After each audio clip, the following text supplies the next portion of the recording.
লিল্লাহি তাকবীর। তো এরপরে কি? এরপরে নাই আর আরেক জায়গার মধ্যে গেছি, নর্থ বেঙ্গল। তো ইয়া রাসূলুল্লাহ বললো হুজুর ইয়ার মধ্যে একটা অসুবিধা আছে। তো আমি বলছি ইয়ার মধ্যে আমি কোনো ডিবেট করতে জানি না, আমার তো অত জ্ঞান গরিমাও নাই, এই গ্রামারের প্যাসমেসও আমি বুঝি না, আমি সিম্পল মানুষ, দর্শনের মানুষ। আমি তারে বলছি ইয়া বাদ দিয়ে দে, if you have a problem with ইয়া দেন লিভ ইট ইয়া, আপনি ইয়া বাদ দিয়ে দেন। হুজুর ইয়া বাদ দিয়ে দিলে কেমনে হবে? আমি দেখাইতেছি, আপনি বলেন নারায়ে রিসালাত, বলেন রাসূলুল্লাহ, হয়ে গেছে তো কাজ। রাসূলুল্লাহ নিয়ে ঝামেলা আছে নাকি? কোন হুজুর রাসূলুল্লাহ নিয়ে? তো আপনি মুখ কালো হয়ে গেল কেন? ও রাসূলুল্লাহ বলে তো দেখেন না চেহারা সুরত কিরকম হয়ে আছে, আপনারা বুঝতে পারছেন? রাসূলুল্লাহ বলার পর চেহারা যদি কালকে পরশু বলে একটা কোথায় ডিবেট হয়েছে, তো আমাকে আমার এক খালাতো ভাই অনেক শিক্ষিত বলতেছে, ভাইজান কে সত্য কে মিথ্যা কেমনে বুঝবো আমরা? আল্লাহ এটার চেয়ে সহজ কাজ আল্লাহর দুনিয়ার মধ্যে আল্লাহ বানান নাই। তো কি বলেন এটা এত সহজ? আল্লাহ ভেরি সিম্পল। আল্লাহ চোখ দিছে না তোমাকে, তো চোখ তো সবার আছে।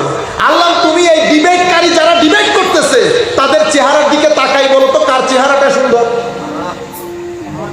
যেই চেহারা অন্ধকার সেটা ফেক, আর যে চেহারার মধ্যে আলো আছে সেটা পাস।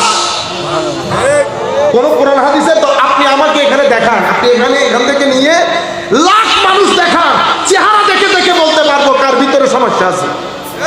কারণ এশকে রাসূলের বিরুদ্ধে যদি ভিতরে রোগ থাকে, ফি কুলুবিহিম মারাদ, যদি এই মুনাফিকের রোগ থাকে, যত বড়ই আলেম হন না কেন চেহারার মধ্যে হায় হায় শিক্ষাইয়া গা, শিক্ষাইয়া যত বড় আলেম হন। আপনি দেখেন নাই আমাদের নঈমী সাহেব হুজুরের চেহারা, জালালউদ্দিন আল কাদেরের চেহারা, হাশিম সাহেব হুজুরের চেহারা, আপনি একেবারে কালো আলেম।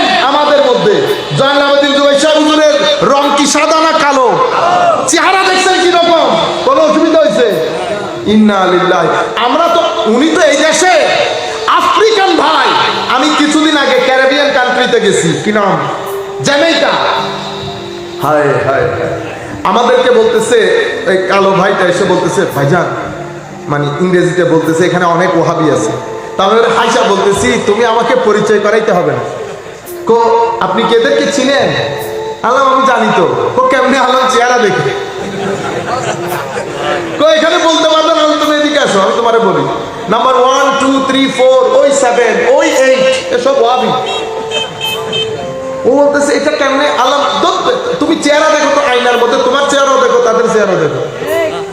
ও বেটা আমার গায়ের কালার ফর্সা নিয়ে না, এই আমার দেখতে লাগেনি ওদের মতো। আমাদের তো কোনো ইবাদত রিয়াজত নাই। আর যখন সিজদার নূর যায় তো হাসিম সাহেব হুজুরের চেহারা হয়। আপনি এখানে ডিবেটের দরকার নাই, আমি আমার পক্ষ থেকে 3 জন বসাই দিছি আপনার স্টেজের মধ্যে। হুজুর আল্লামা নঈমী সাহেব হুজুর, হুজুর আল্লামা জালালউদ্দিন আল কাদরি, হুজুর আল্লামা হাশিম সাহেব হুজুর। আপনি আপনার সবাইকে বসান, চেহারা বলে দেবে কে হক কে বাতিল। ফেস ইজ দি ইন্ডেক্স অথবা মিরর অফ মাইন্ড। ফেসকে কি বলে? Mirror of mind. মানে আপনার ভিতরে যা আছে এই আয়নার মধ্যে ফুটে উঠে, এই আয়নার মধ্যে ফুটে উঠে।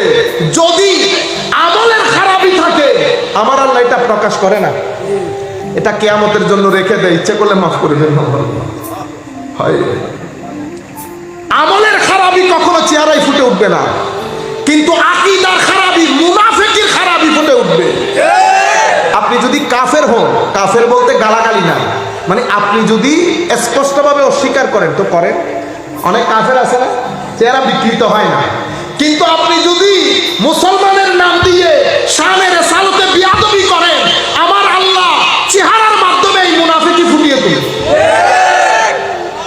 আমি আপনাকে গ্যারেন্টি, আপনি অস্বীকার করেন, গ্যারেন্টির সাথে বলতেছি, ডিবেটের আয়োজন করেন, 3 জন থাকবে, আপনি ডিবেট শুরু করতে হবে না, প্রথম দিন চেহারা দেখে বলতে পারবেন কে হকের উপর কে বাতুলতার উপর।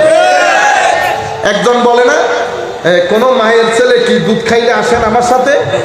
তো দুধ খাইতে হয় না ভাই, তুমি গিয়ে এলাকায় যাইবা, গিয়ে নিজের আয়নার মধ্যে চেহারাটা দেখবা, দেখে চিন্তা করবা কোরআন হাদিস পড়ে ব্যক্তির চেহারা এরকম হয় কিনা। কোরআন হাদিস যারা ক্বালা রাসূলুল্লাহ সাল্লাল্লাহু আলাইহি ওয়াসাল্লাম যারা সকাল সন্ধ্যা বলে তাদের চেহারা এরকম হয়। চেহারার মধ্যে নূর থাকে, গ্লু থাকে, পার্সোনালিটির মধ্যে ওয়েট থাকে, যেখানে যাবে মানুষ বুঝতে পারবে কেউ না কেউ একজন এসেছে। কিন্তু যদি শানে রিসালাতের মধ্যে গুস্তাখি থাকে, যতটুকুন গুস্তাখি চেহারার মধ্যে ততটুকুন অন্ধকার থাকবে। এটা তো দুনিয়াতে থাকতে, দুনিয়া থেকে চলে যাওয়ার পর চেহারা বিকৃত হয়ে যায় বেশিরভাগ ক্ষেত্রে যারা শানে রিসালাতের মধ্যে বিয়াদবি করে। কেন? কারণ রিসালাত আমাদের ঈমানের, আপনি যদি বলেন হুজুর ঈমানের 7 স্তম্ভ, এটা এটা এটা তো ডিস্ট্রিক্ট তো ঈমানের অনেক। হুজুর ঈমানের রাজধানী কোনটা? মনে রাখবেন ঈমানের রাজধানী আমার নবীর শানের রিসালাত হতে পারে না। যদি নবী